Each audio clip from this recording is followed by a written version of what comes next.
রোজ ভ্যালির আমানতকারীদের টাকা ফেরত দেওয়ার প্রক্রিয়া শুরু। আমানতকারীদের 450 কোটি টাকা ফেরত দিতে অনুমতি। বিস্তারিত জানবো, কথা বলবো আমাদের প্রতিনিধি প্রকাশ সিনহার সঙ্গে। প্রকাশ, ওড়িশার খুর্দা বিশেষ আদালত ঠিক কি নির্দেশ দিয়েছে? না দেখো, তোমাকে প্রথমেই বলে দিই যে রোজ ভ্যালির যে আমানতকারীদের টাকা, সেই টাকা কিন্তু ফেরত দেওয়ার প্রক্রিয়া শুরু করে দিল রোজ ভ্যালি অ্যাসেট ডিসপোজাল কমিটি। তুমি জানো হাইকোর্টের নির্দেশে অ্যাসেট ডিসপোজাল কমিটির গঠন করা হয়েছিল। তার মধ্যে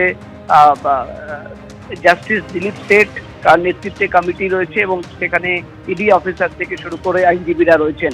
এবং সেই কমিটি কয়েকদিন আগে ভুবনেশ্বরের খুর্দা কোর্টে একটি আবেদন জানায় যে রোজ ভ্যালির সমস্ত ব্যাংক অ্যাকাউন্টে, সারা দেশ জুড়ে যে ব্যাংক অ্যাকাউন্ট রয়েছে সেখানে দেখা যাচ্ছে প্রায় 450 কোটি টাকা রয়েছে।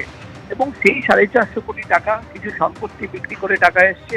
সেই টাকা এবার কিন্তু আমানতকারীদের ফিরিয়ে দিতে চায় অ্যাসেট ডিসপোজাল কমিটি এবং সেই মর্মেই কিন্তু আবেদন করা হয় এবং সেই অনুমতি ইতিমধ্যেই কিন্তু খুর্দা কোর্ট থেকে পাওয়া গেছে। এবং যেটা ইডি সূত্রের খবর, ইতিমধ্যেই অ্যাসেট ডিসপোজাল কমিটির যে ওয়েবসাইট রয়েছে সেখানে কিন্তু লিঙ্ক শেয়ার করে দেওয়া হয়েছে।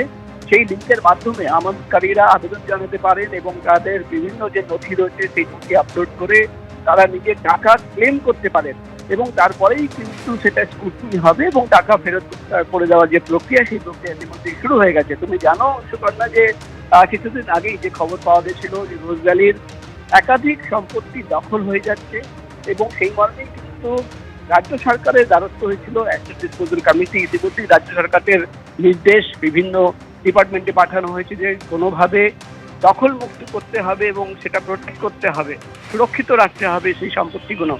অ্যাসেট ডিসপোজাল কমিটির আধিকারিকরা যেটা জানাচ্ছেন যে আগামী দিনে তারা কিন্তু এই সমস্ত সম্পত্তি বিক্রি করবেন, বিক্রি করে যে টাকা আসবে সেই টাকাও কিন্তু আমানতকারীদের ফেরত দিয়ে দিতে হবে। অর্থাৎ তোমার মনে থাকবে যে প্রধানমন্ত্রী একটি বয়ান দিয়েছিলেন নরেন্দ্র মোদী, তিনি বলেছিলেন যে শুধুমাত্র অ্যাটাচ করলে হবে না, সেই সম্পত্তি বিক্রি করে টাকা ফেরত দিতে হবে। এবং সেই দিকেই কিন্তু আমরা দেখতে পাচ্ছি অ্যাসেট ডিসপোজাল কমিটি প্রথম ধাপে 450 কোটি টাকা রোজ ভ্যালির আমানতকারীদের যে ফিরিয়ে দেওয়ার প্রক্রিয়া, সেই প্রক্রিয়া ইতিমধ্যেই শুরু হয়ে গেছে। সুকন্যা। ধন্যবাদ প্রকাশ। আপনারা জানেন যে বছর ঘুরলেই বিধানসভা নির্বাচন, তার আগে আজ ফুরফুরা শরীফ যাচ্ছেন মুখ্যমন্ত্রী মমতা বন্দ্যোপাধ্যায়। পীরজাদাদের সঙ্গে বৈঠক করার কথা রয়েছে তার, আর তা নিয়ে শুরু হয়েছে রাজনৈতিক চর্চা। 21 বিধানসভা ভোটের পর প্রথমবার ফুরফুরা শরীফে যাচ্ছেন মমতা বন্দ্যোপাধ্যায়। সোমবার সেখানে ইফতার পার্টিতে যোগ দেবেন তিনি, কথা বলবেন পীরজাদাদের সঙ্গে।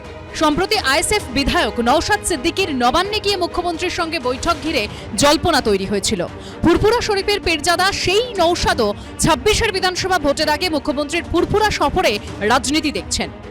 রাজ্যের মুখ্যমন্ত্রী তথা তৃণমূল কংগ্রেসের সুপ্রিমো মমতা ব্যানার্জি মহাশয় যা কথা বলবেন, যা কাজ করবেন, যা খাবেন, যা ড্রেস কোড, টোটালটাই আপাতমস্তক উনি একজন 24/7 পলিটিশিয়ান। সুতরাং তিনি রাজনীতি আছে। এই যে ফুরফুরা শরীফে আসছেন, 2026 সালে বিধানসভা নির্বাচন আছে, স্বাভাবিকভাবে এখানে রাজনীতি আছে।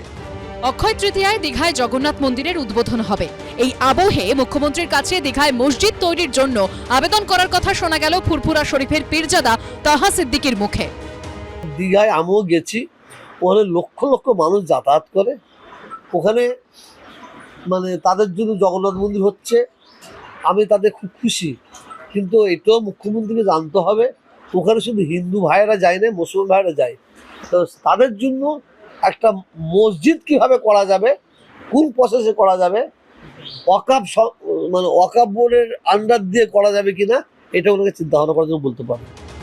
রাজ্য রাজনীতিতে ধর্ম নিয়ে বাকযুদ্ধ যখন চরমে, ঠিক সেই সময় মুখ্যমন্ত্রীর সফর যথেষ্ট তাৎপর্যপূর্ণ বলে মনে করছে রাজনৈতিক মহল। এই নিয়ে ফের সংখ্যালঘু তোষণের অভিযোগ করে মমতা বন্দ্যোপাধ্যায়কে আক্রমণে নেমেছে বিরোধীরা। যেটা কোর ভোট আছে ওটা উনি ধরে রাখবেন। উনি জানেন মুসলিম ভোটে উনি জিতবেন, তো সেজন্য যান, আপত্তি নেই। এবার কুম্ভ মেলা গেলেও ভালো হতো। কুম্ভ মেলাকে গালাগালি দেবে না, ফুরফুরা শরীফে গিয়ে উন্নয়নে মিটিং করবে না, তারপরে ওনারা নাকি সেকুলার, সবাইকে সমান দেখছেন। এটা কি ধরনের রাজনীতি? মমতা ব্যানার্জি তো রাজ্যের মুখ্যমন্ত্রী, যত্রতত্র যেতে পারেন। 10 বছর পরে ফুরফুরা কথা ওনার মনে পড়েছে, সেটা আরেকবার হাই হ্যালো করে আসবেন। ভোট বড় বালাই, একটু মেপে নিতে চাইছেন যে কার জোর বেশি।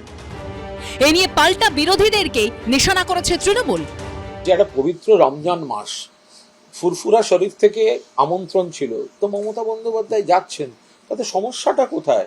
মমতা বন্দ্যোপাধ্যায় যদি দীঘায় জগন্নাথ মন্দির করেন, তখন এই বিরোধীরা লাফাতে লাফাতে বলবে উনি হিন্দু হিন্দু রাজনীতি করছেন। ফুরফুরা শরীফের আমন্ত্রণ রক্ষা করে যদি যান, তখন বলবেন মুসলমানদের কাছে যাচ্ছেন। যদি বড়দিনের চার্চে যান, তখন বলবে খ্রিস্টানদের কাছে যাচ্ছে। পাগল নাকি এই বিরোধীরা? এদিকে সোমবার মুখ্যমন্ত্রীর ফুরফুরা শরীফ সফর ঘিরে সেজে উঠেছে গোটা এলাকা।